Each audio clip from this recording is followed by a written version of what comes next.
Once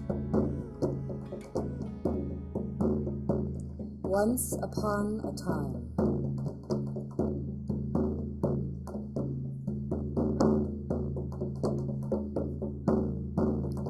Once upon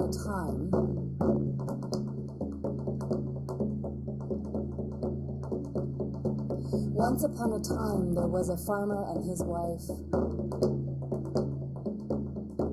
who were poor in money, but rich in land and animals and children.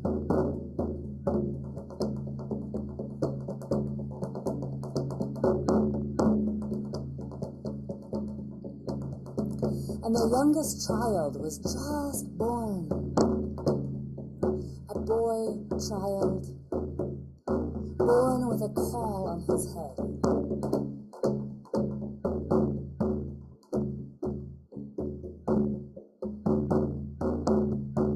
And the midwife, when she caught the child and told the parents that this was a luck child, for children with cauls born on their heads were blessed.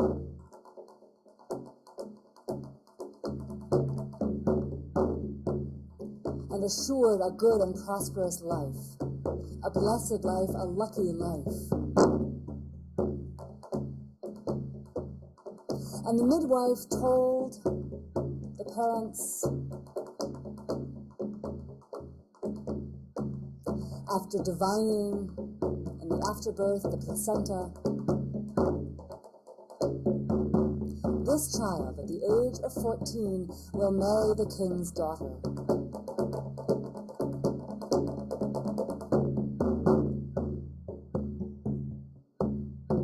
Well, they thought, if anybody can do it, a luck child.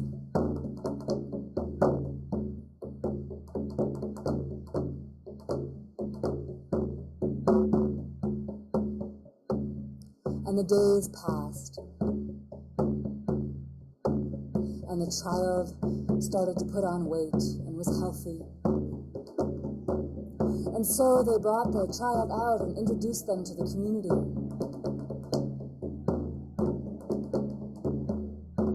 And the prophecy of the child marrying the king's daughter was shared, as was always done, so the people might hold the dream of the child and the promise of what was to come.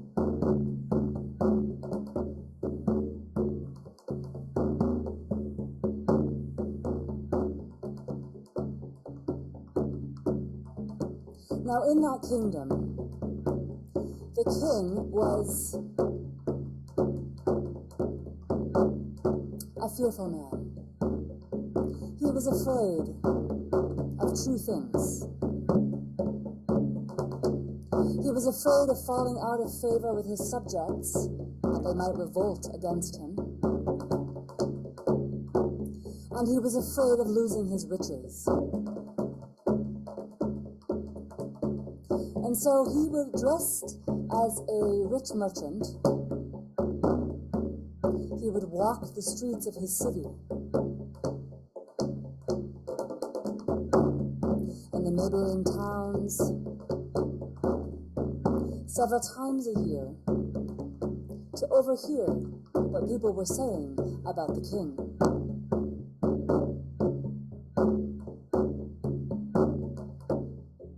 And to check on the wealth of his people and if they were paying their taxes, or hoarding and keeping things from him.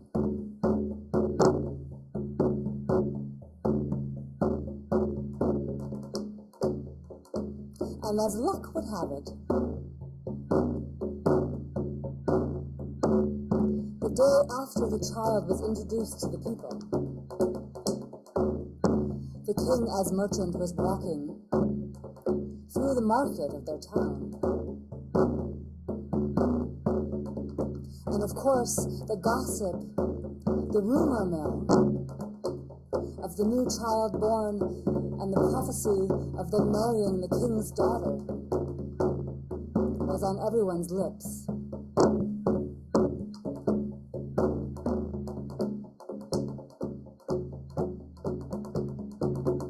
Now I should tell you, the joy of the king's life, the only thing that seemed to fill his heart, and for just a moment let him breathe through all of the anxiety and fear that he carried in his body, the control he exercised because of it, the only thing that brought him joy was his daughter.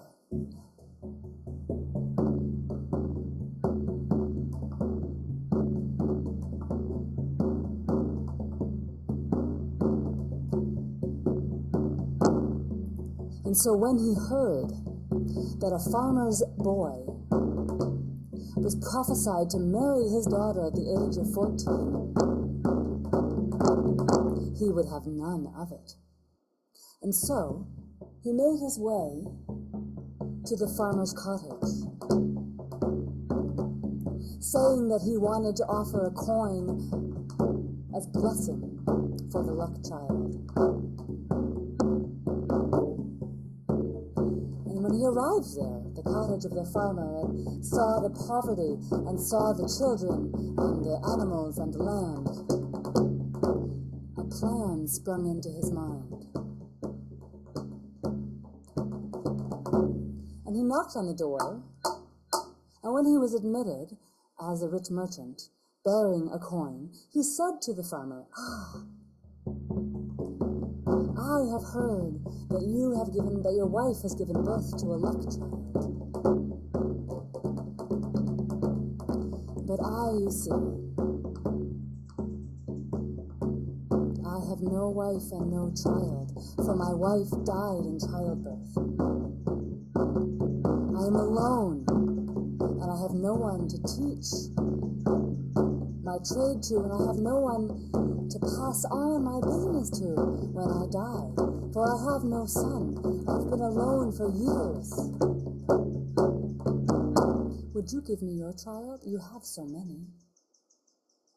Would you give me your child? I will make him rich. I will teach him a trade, and when I die, he will receive my entire business, and he'll be wealthy for life. In fact, he could take care of you and the rest of your family.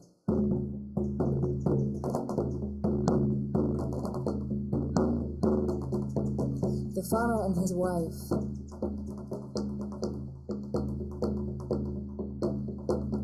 looked at their other children and at their empty larder and their emptier purses, and they thought about the luck and blessing this child was born with, and the prophecy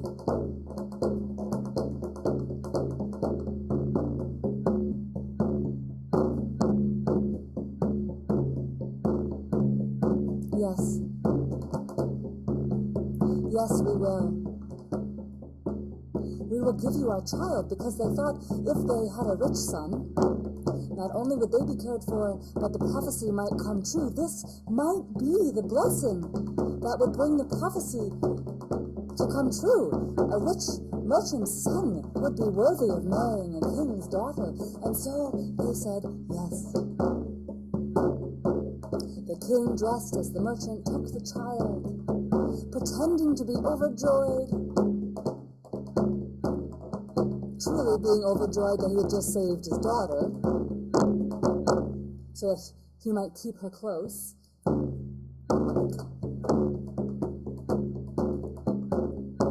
And he took the child to the river, where he found a box, a wooden one that had held vegetables, onions perhaps. And he put the baby into this wooden box, put the lid on, and put the box into the river,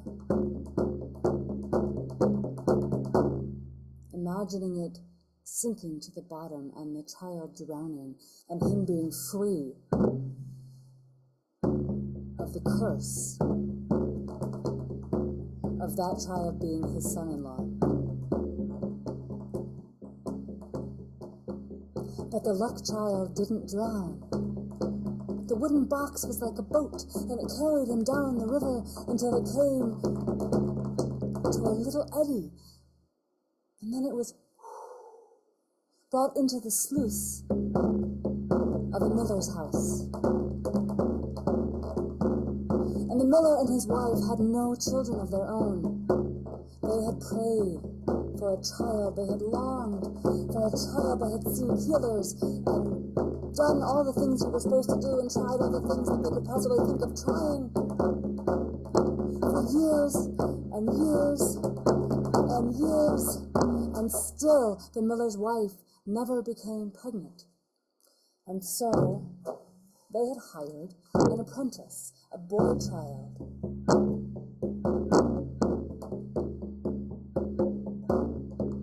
for room and board and a little pocket money that he could give to his family to work at the mill.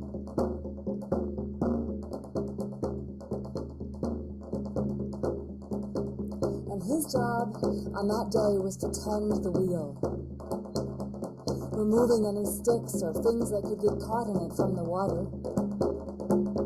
And so he saw the little box making its way.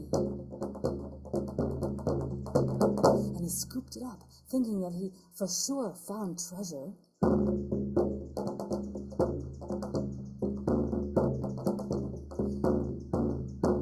And so he grabbed it, and he grabbed a stick, and he worked off the lid of the box, and inside was no gold, but a child. Grabbing the box, totally surprised, he ran into the mill, shouting, "Miller! Miller!" He ran into the grinding room, and there, at the stone, stood the miller, flour completely covering his body. And as he looked through the cloud of flour, the miller saw the boy standing there with the box in his hands, and the child began to cry from the flour falling on his face. And it was the sweetest, strangest sound to the miller. He came over, called by the cry of this child. And he looked in, and there was a little 3-month-old baby, the luck child.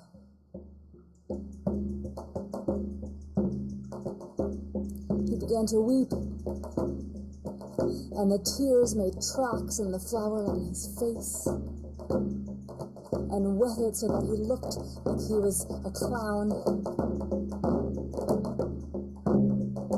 And he carried the box gently, ever so tenderly, afraid to drop the child. He carried the box to his wife,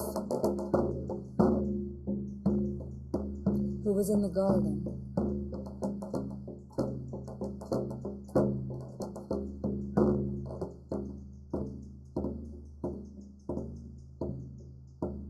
And she lifted the baby out of the box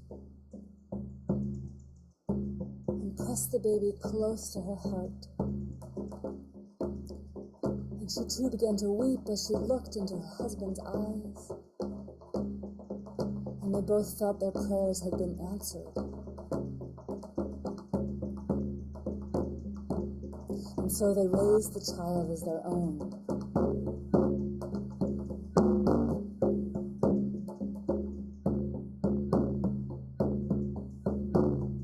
"14 years to the day have passed.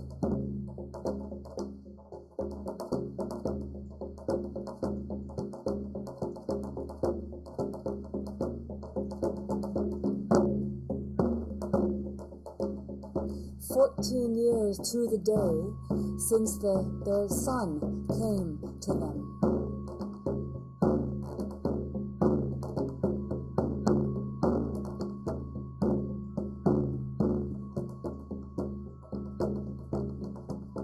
And the miller's wife, as she always did, had baked a loaf of bread and brought it to the river to thank that holy water for bringing them their son. Not born of human waters, not born of her waters, but of the waters of the river. He brought a loaf of bread, shaped like a baby, and offered it in gratitude.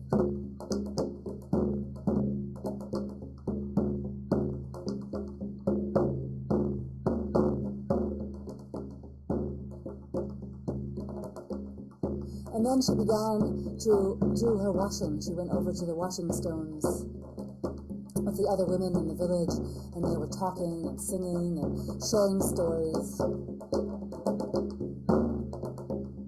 And as luck would have it, the king was out on his rounds again.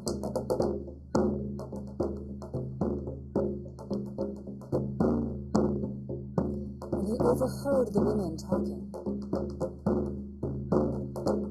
as they washed their clothes. And he overheard the miller's wife talking about her son. And he heard the other ones washing the clothes talking about what a miracle, a prayer answered.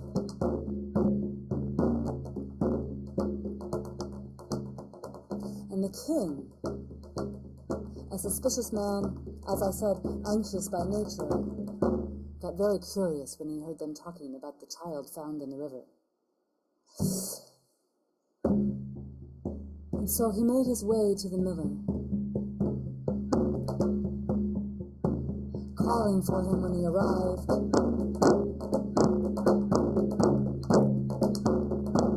Calling, becoming frantic, unable to find him. Panic rising.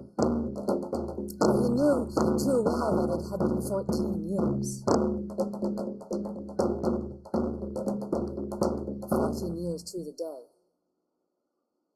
And when he found the miller, he asked him, "Do you have a son?" "Yes," said the miller, "I have a son." "How old is he?" said the king. "He's 14. "Is he your son by birth?" asked the king. "No," said the miller. "He is my son, but he is not my child. My wife and I were unable to conceive, but we were given a child by the river 14 years ago today, so it's the birthday of my son today."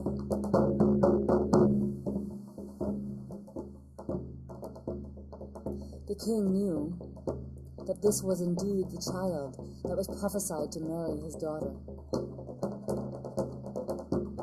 As the miller described the box that the child had been found in.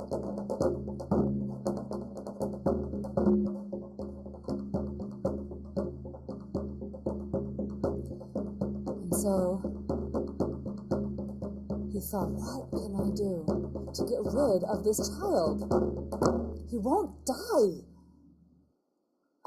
He thought, I will ask him to send his son with a letter to the queen, and in the letter I will write that the bearer of this letter must be put to death and buried before I arrive home in 1 week. And so he wrote the letter and asked the miller if the child might bring a letter to the queen. And the miller, of course, said yes, receiving a gold coin for his troubles. And the boy, 14 years old, with the letter, with bread and cheese, set off for the 2-day journey to the king's palace to deliver a letter in which his own fate was sealed, his own death was required, of which he knew nothing. And so he innocently went along, and he knew he had to move through the forest, go through the forest. But he'd never been on his own to the city. And so, although he started on the right path, as he walked, and it got later in the day, and he got more tired, and it started to get darker, and he moved into the darker parts of the wood, he realized that he was lost. And being young and innocent, he did the thing that you're not supposed to do when you get lost to the wood, which is run around frantically. But he did, because he was scared, because he was young and a child, and he started running around in the forest, looking for where he could spend the night, looking for the path, the way. And just as the blue hour was approaching, just as the sun had set and the birds were quieting, he thought he saw light. He thought he saw light through the trees in the forest. And he thought he smelled a whiff of wood smoke. And so he made his way towards it, his belly grumbling as he caught the scent of stew and fire. As the light indeed grew brighter, and he came closer.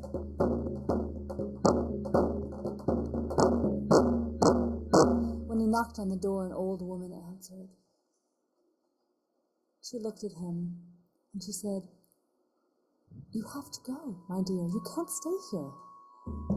But I'm so tired, and I'm so hungry, and I'm lost," said the boy. "My dear," said the old woman, I understand, but you can't stay here. This is the home of a band of thieves. They will kill you if they find you here." "But I have a letter for the queen," said the boy. I have to find the city and bring the letter to the queen. I don't know my way, and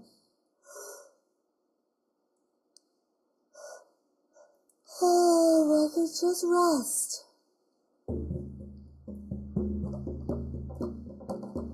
So the old woman, looking at the youngness of the boy and the hunger and the fear and the exhaustion, brought him inside and gave him a bowl of stew, and asked him where he was from and the journey he was on.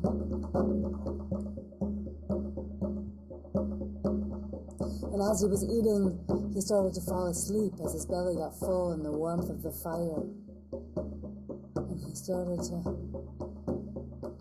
in the middle of chewing, he would kind of fall asleep, and the old woman would wake him up and he would chew some more.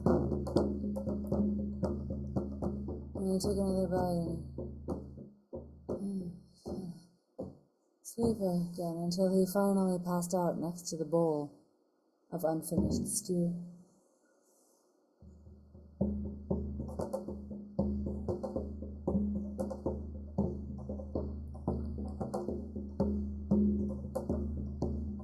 A little while later, as the dark arrived, so too did the thieves, coming in with their loot, their gold, and their food, loud and raucous, carrying clay bottles of beer, laughing and punching each other, tripping in their half-drunken state. And suddenly they stopped when they saw the boy asleep at the table and the grandmother sitting next to him.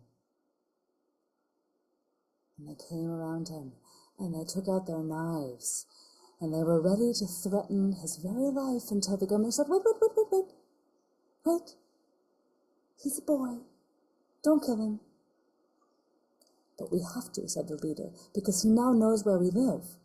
He's on his way to the queen," the grandmother said. "They'll know. Somebody knows that he's on his way to the queen, and if she doesn't arrive there, they'll begin to search for him.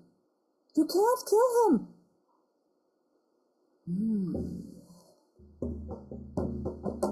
"No, you're right, we can't kill him. But we might be able to mess around with what he's got going on." And they took the letter out of his pocket, and they read that his death was ordered by the king himself. And they knew now that the boy was actually on their side and that they should help him. And so, because as luck would have it, one of them could write, they decided they would write a new letter. And instead of his death, in the letter would say, "The bearer of this letter should be married immediately to the princess before I arrive home in a week's time. Signed, the king. As luck would have it, fulfilling the prophecy. And so the next morning, after the boy had slept on the couch, they'd carried him there and covered him with his cloak. After the boy slept on the couch, he was given bread and cheese and shown the way to the palace. He walked through the forest, arriving there in the afternoon with the letter, which he brought to the queen. And when she read it, even though she was confused, that the king might have had such a change of heart and want his daughter to be married off to somebody that they didn't even know, who looked rather poor, she did as she was told. And they had a great feast and a great wedding. And the princess and the miller's son realized that they enjoyed playing together, and they didn't look too bad either, and they kind of liked being around each other, so they didn't mind so much.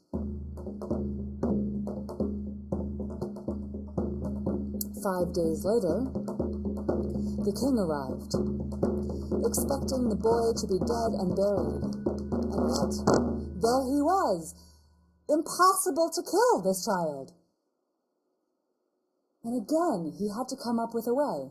And he thought, okay, if I send him on an impossible task that will surely bring his death, that will have to do it. And so he called the boy to him, welcomed him as his son-in-law, giving him a rich traveling cloak and good shoes and some bread and cheese for the journey. He said to him, in order for you to be my son-in-law, I require of you that you travel to the devil himself and bring back 3 golden hairs. Now, the boy had no idea where the devil lived. He didn't know that the devil had golden hair, had no idea out to find where he was going, but figured it worked so far, and he'd just say yes and try again. And so he took off in the morning of the next day,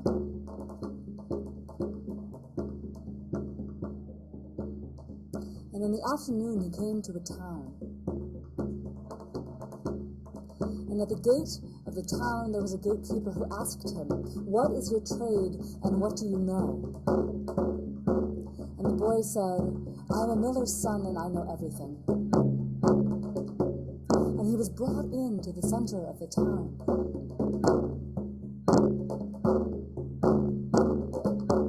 To the well.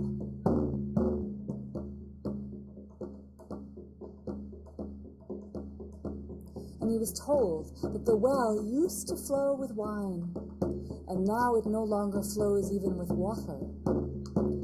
And if the boy knows everything, he must tell them why this is the case.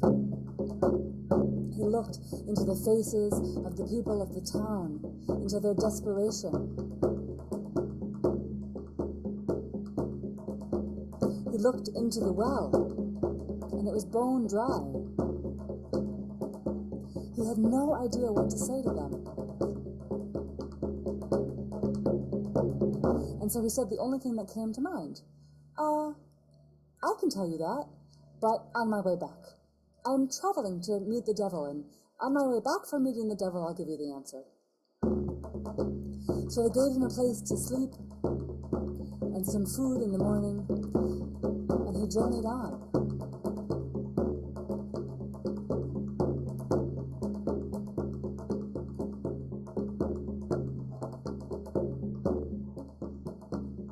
He walked through fields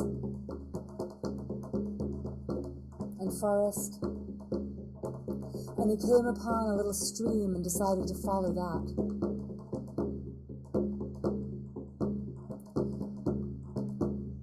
And as he followed the stream, it brought him to another town.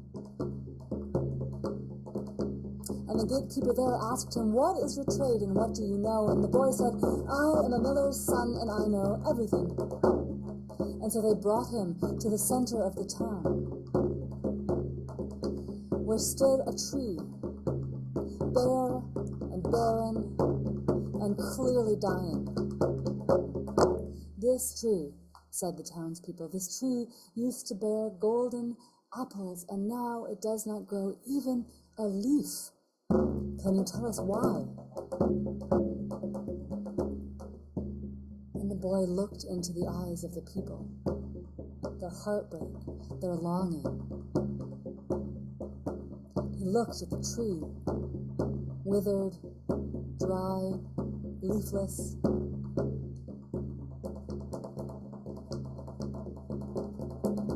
And he said the only thing he could say, I will tell you when I return. I'm on a journey that the king has sent me on, but when I'm on my way back, I will tell you the answer to that question.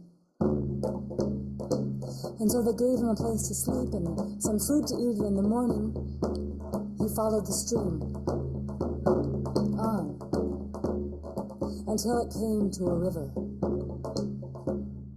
And he followed the river until he came to a place where a ferryman was waiting on his raft.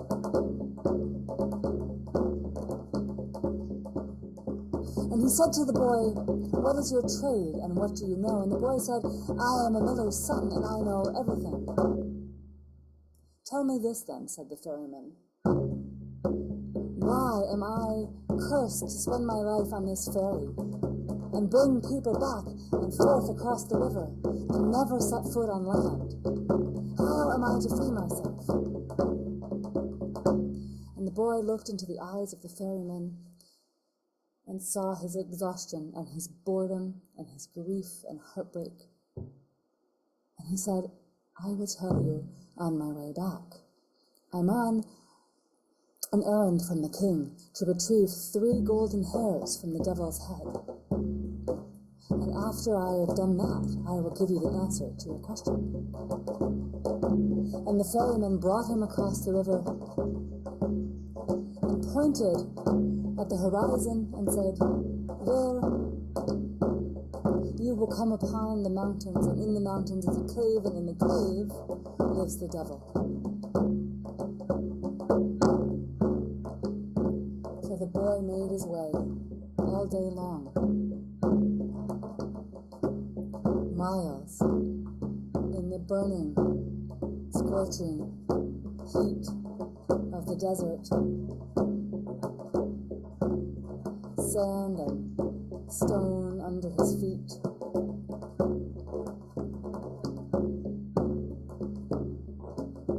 Lizards and boulders.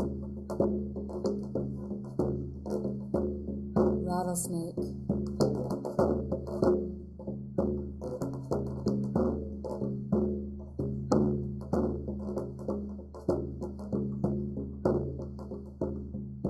By the afternoon, he had reached the mountains, the late afternoon.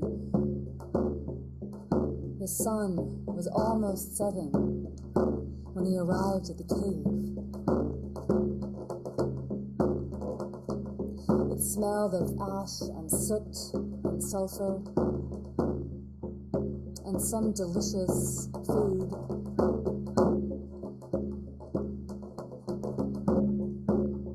And he walked into the cave, and there sat an old woman, stirring food over the fire in a great cauldron. Massive iron cauldron resting on the fire, with stew made of an entire cow.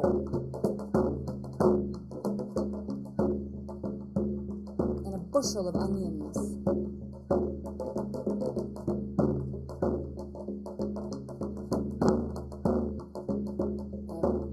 60 heads of garlic. And she sat there stirring and dreaming into the fire. And when she heard the boy come in, she looked up and she said, you can't be here. And he said, but I'm on a journey from the king. And she said, no, you can't be here. This is the devil's home, and when he comes, he will kill you and eat you. He hates humans. They stink, especially boys. And he said, but I need to have 3 golden hairs from the head of the devil. Can you please help me? I want to stay married to this girl. She's really pretty, and we have a really good time playing together. And I don't know what to do here. The king told me I was supposed to get 3 golden hairs from the head of the devil. I didn't even know that the devil had golden hair. Does he have golden hair? Is this even a possible thing? The old woman, the grandmother of the devil, took pity on him and his blubbering youth. And she said, okay, I'm going to help you. Come over here and hide yourself in my skirts. And the boy said, wait. There's 3 questions I need to also know the answers to. The first one is, there's a well that used to run with wine that no longer runs with water. The second one is, there's a tree that used to produce golden apples and now doesn't grow any leaves. And the third one is, there's a ferryman who's always bringing people over the river and he can't ever step on land. I need to have the answers to these questions too, if you don't mind. Chuckling at his youthful exuberance and innocence, she turned him into an ant and hid him in the folds of her skirt. And as she placed herself at the chair and checked with him if he was, if she hadn't squished him, the devil came home. I smell humans, Grandma. Why do I smell teenage boy? Oh, God, they stink. And he started to tear apart the cave and throw things around. And my grandmother said to him, honey, you need to eat. I think you're a little bit hungry. Would you come over here to the fire, to the table, and eat some stew? And she fed him bowl after bowl until he had eaten the entire cauldron of stew.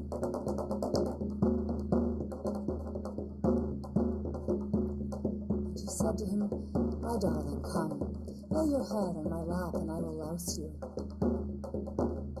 And so she gently stroked his head, picked out the lice and the fleas.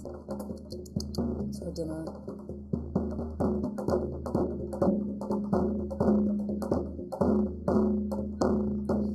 And slowly the devil began to breathe deeply. And he fell asleep, snoring on her lap. And when he did, she selected one of the golden hairs on his head and pulled it out. Ah! Said the devil. What was that for? Oh, I'm sorry. I was dreaming. I must have just grabbed your hair. I'm so sorry, sweetheart. You were dreaming? Said the devil. Yes. What were you dreaming? He asked. Well, it was the strangest dream. I was dreaming about a well that used to run with wine and now no longer even runs with water. And I wonder what the problem is and what the people might do.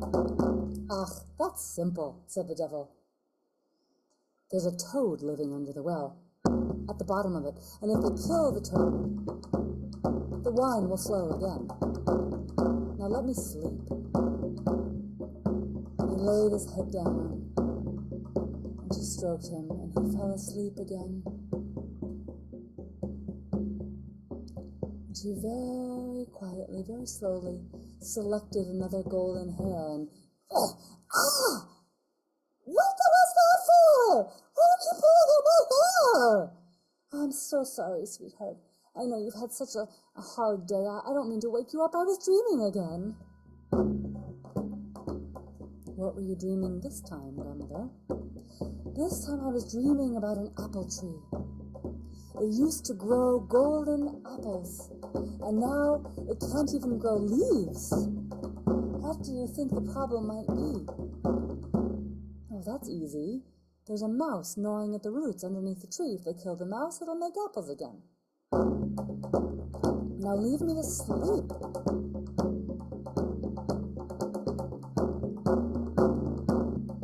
And again he was sleeping and snoring. And the third time, Grandmother selected a golden hair from his head and pulled it.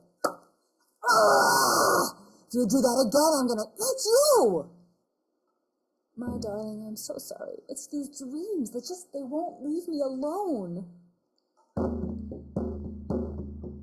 Unable to help himself, so curious about what she had dreamed, he had to ask her, okay, what did you dream about this time? I dreamed of a ferryman who has to shuttle people from one side of the river to the other and can never step on land.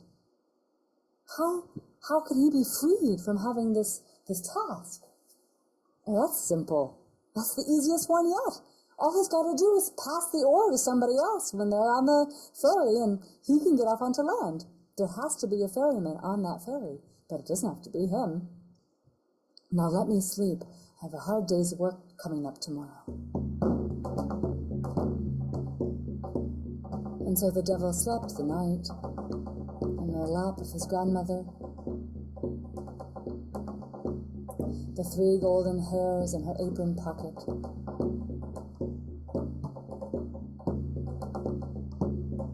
And in the morning, the devil went off to spread pestilence and plague and start fires and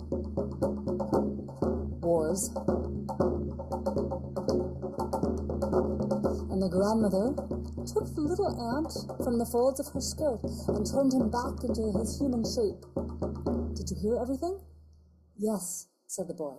And she gave him the 3 golden hairs. And he traveled back all day long from the mountains to the river. And when he reached the river again, the ferryman said, "Oh, do you know the answer to my problem? Can you help me?" "Yes," said the boy, "but first bring me over to the other side." And so he did. And as the boy leapt onto safety on the land, he said to the ferryman, "The next person that comes, that wants to go over the river, all you have to do is put the oar in their hands, and you'll be free."